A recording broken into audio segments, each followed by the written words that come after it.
The night had been one desperate situation after another. I was exhausted, and my body felt as though it had been chewed up and spat out. The flashlight was heavy in my hand, and each pull of the trigger sent a painful shock up my arm. But I was finally out of the woods and things were looking up. That's when I heard the chainsaw.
The logging site was a mess.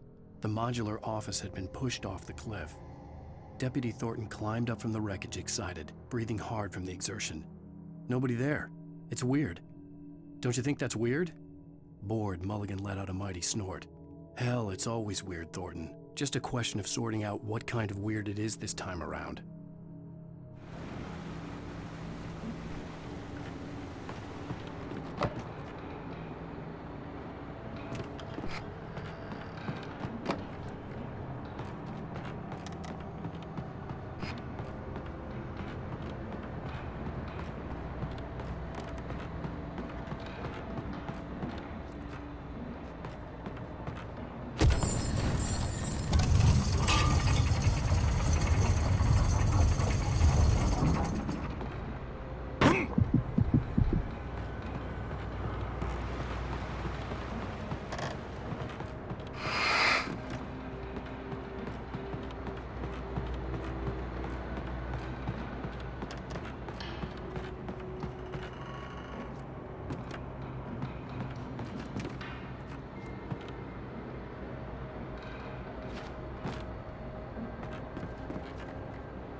When Barry saw the darkness attack the visitor center, it made him a believer. The men Al said he'd shot, they hadn't been just locals on crank. Somehow the world had changed, like the channel had been switched without warning. You think you're watching a sitcom, and you're really watching a horror show. When the birds started attacking the cabin, Barry wasn't surprised, just terrified.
Shadows stirred and the wind picked up as I ran through the forest. I felt the dark presence turning its gaze toward me. Then the moonlight was blotted out by dark shadows that raced violently across the ground, moving too swiftly to be natural. Darkness gathered between the trees and melted again to reveal the taken. No natural path had brought them here.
is a hazardous occupation.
Stay out of sight.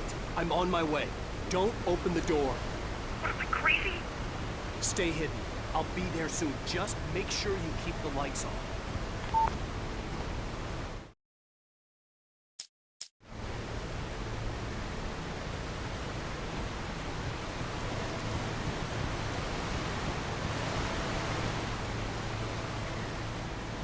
I still had to reach Barry at the cabin, but at least I was out of the woods.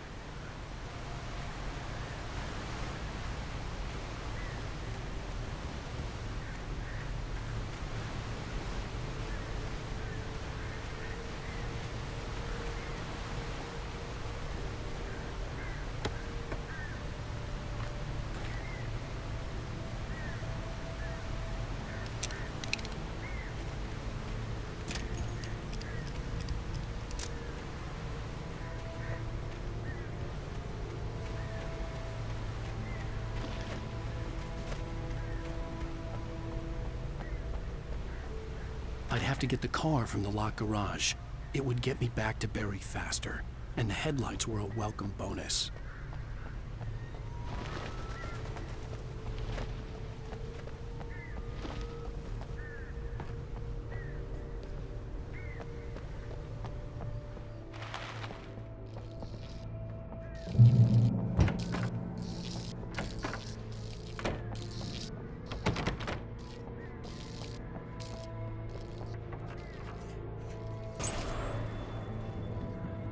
A story is not a machine that does what you tell it. A story is a beast with a life of its own. You can create it, shape it, but as the story grows, it starts wanting things of its own. Change one thing and you set off a chain reaction of events that spreads through the whole thing. The characters have to be true to themselves. The events need to follow a logic that fits the story. A single flaw and the magic is gone. The story dies. Alice dies. So,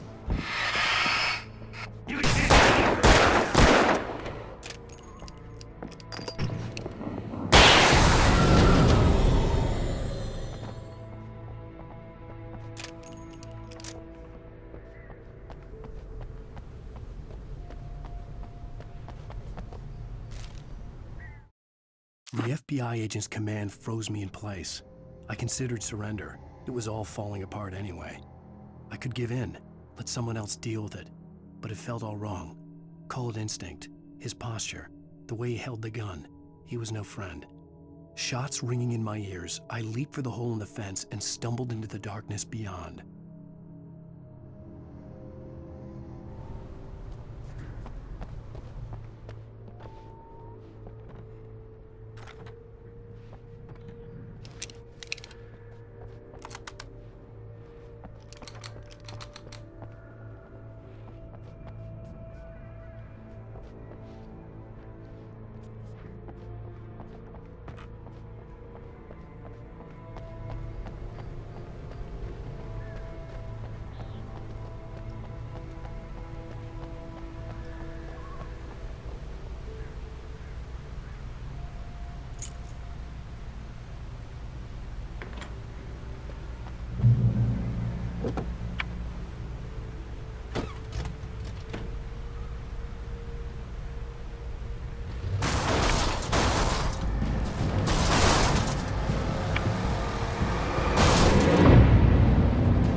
The flare gun was probably the best weapon I could imagine against the dark things I was facing.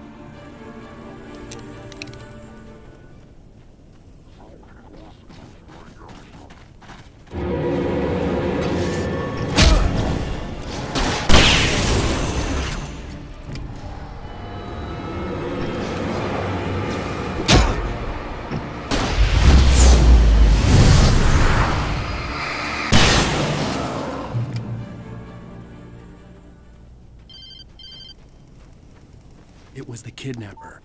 You son of a bitch! Where's my wife? Enough horseplay, Wake. You deliver the manuscript, and you can have your woman back. Simple as that. I don't... Listen. I'm gonna need time to finish it. I still need to write the ending. I need a week. It's not done. I need a week. 2 days. The old Bright Falls coal mine is nearby. You can find it easy, city boy. The main building, there at noon. You bring the manuscript, you'll get your wife. If not, well, get me. Yes, I get you.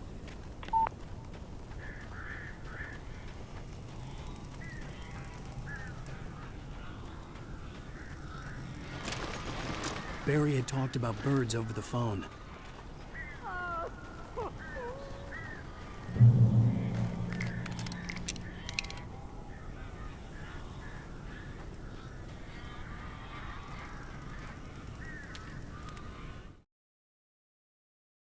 Barry had never gotten along with Alice, but he knew Alan loved her with an almost frightening intensity. And now something had happened to Alice. And here was Al armed with a gun and saying things people got put in padded cells for. It was as if his friend had experienced a massive psychotic episode and was now totally disconnected from reality. It scared the shit out of Barry.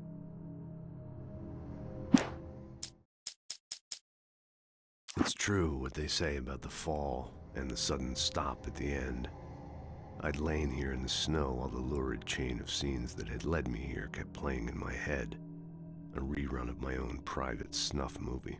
A memory of my corpse. Alone at my own wake. Thinking in metaphors again. The femme fatale was gone. Only a sour taste remained of the kiss that killed me.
Hey, Al.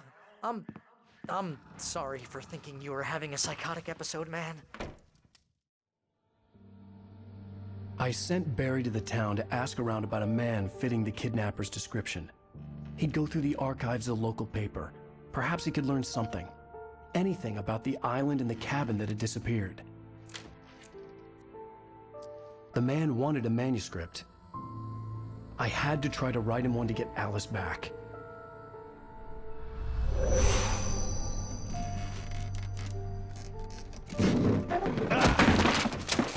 For me, the supernatural had always been nothing but a metaphor for the human psyche, a tool to use in writing fiction. Now, it was happening for real, and I couldn't put a single word on paper.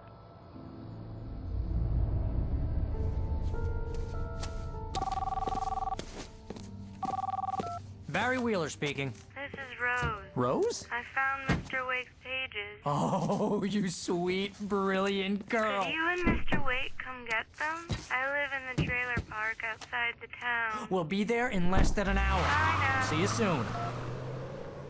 Have a great day. Hope you come back soon. Welcome to the Oh Dear Diner. Good girl.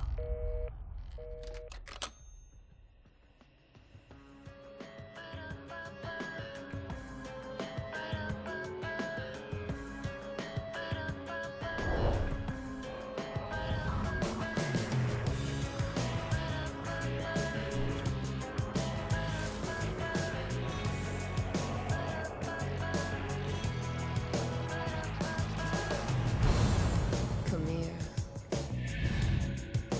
Pretty please, can you tell me where I am? You, won't you say something? I need to get my bearings. Previously on Alan Wake, Alice has been kidnapped. Alan, please help me. Alice? You'll do exactly what I say if you ever want to see your wife again. I can't tell anyone except my agent Barry. Damn it, Barry, they'll kill her! You're my best friend, and I'm worried that you're not right in the head. The ransom is a manuscript I supposedly wrote that's coming true before my eyes. It happened just the way it was on that page. So dark. I have found only a few scattered pages. I want the entire manuscript. The deadline is in 2 days. I found Mr. Wake's pages. Good girl. How the hell did she get her hands on the manuscript anyway? I don't know. She's resourceful. I told you were too hard on her. Listen, I found out all sorts of interesting stuff while I was digging around. Yeah. Mr. Wake, it's Sheriff Breaker. We have an FBI agent here, Agent Nightingale. FBI? He's anxious to see you. You'd better come to the station. Okay, I'll be right over, Sheriff. Let's make this quick, huh? Help you folks? Name's Randolph. I'm the manager. We're looking for Rose. Works as a waitress down at the diner. Rose, sure. Nice girl. Who wants to know? I'm Alan Wake. The writer, huh? I heard on the radio you were visiting. Well, I'll show you her trailer. That Rose, she's a nice girl. Always pays her rent on time. As I was saying, Al, I found all sorts of weird stuff from the local newspaper's archives. This place is crazy. Disappearances, mysterious deaths, urban legends come true, and get this, most of this stuff takes place around Cauldron Lake. Well, you ain't wrong, mister. The Indians thought the lake was a doorway to the underworld. I'm the God-fearing type myself. I don't hold with that sort of thing. Yeah, okay. Anyway, there was an island there owned by a guy called Thomas Zane.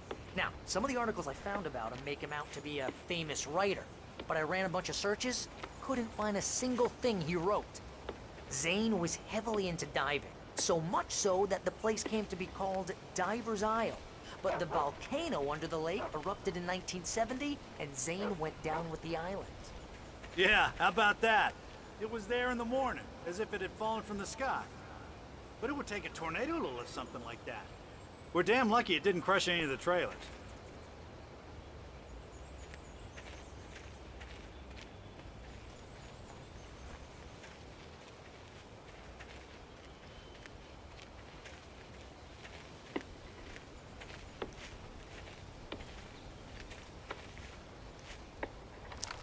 better.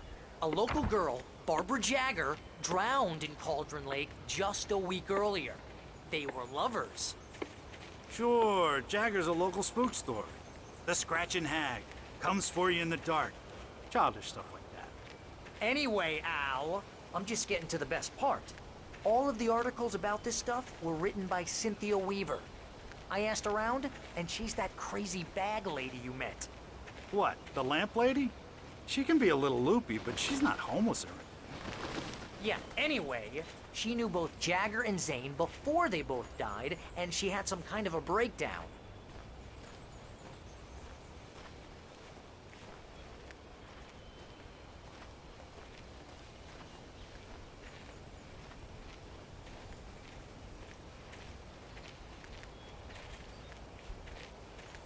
Well, mister, this here's Rose's trailer.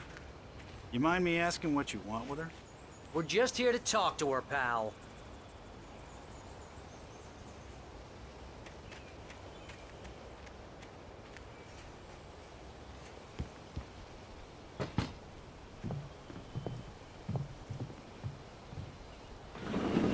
Welcome to... Oh dear. Mr. Wake. I'm so glad you're here. Rose, you have my manuscript? Oh. Oh, yes. Yes. Please, come in. Hey, this is really good. Rose, Yes, my manuscript. I really need it. I understand. I know what you need. A muse to inspire you. Oh, for Barry? She doesn't have anything. Yeah, hey, Al? Al, what's... Oh... Barry! What? What?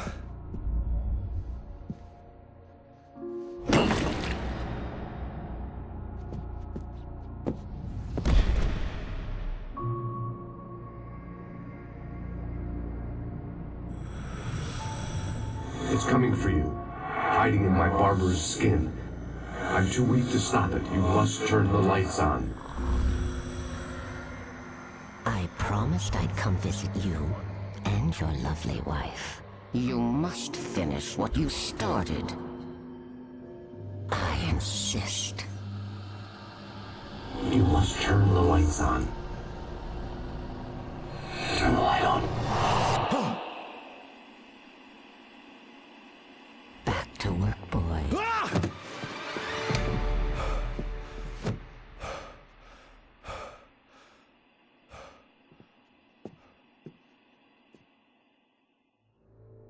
I felt nauseous, hungover. Only anger kept me going.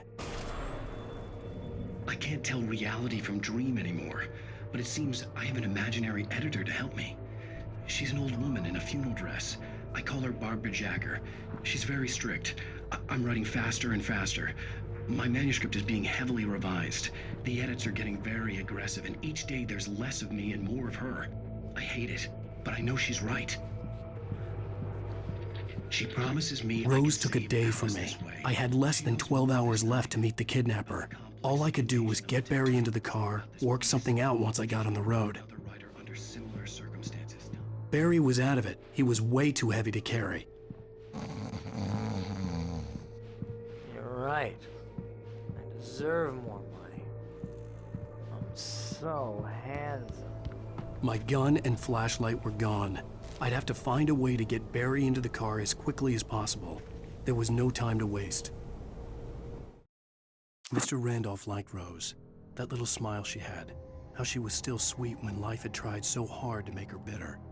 It wasn't any of his business what she did in her trailer. But those strangers, the writer and his smart-ass sidekick, looked like trouble. And they'd been in there for hours, way past her normal bedtime. He reached for the phone and called the sheriff's station.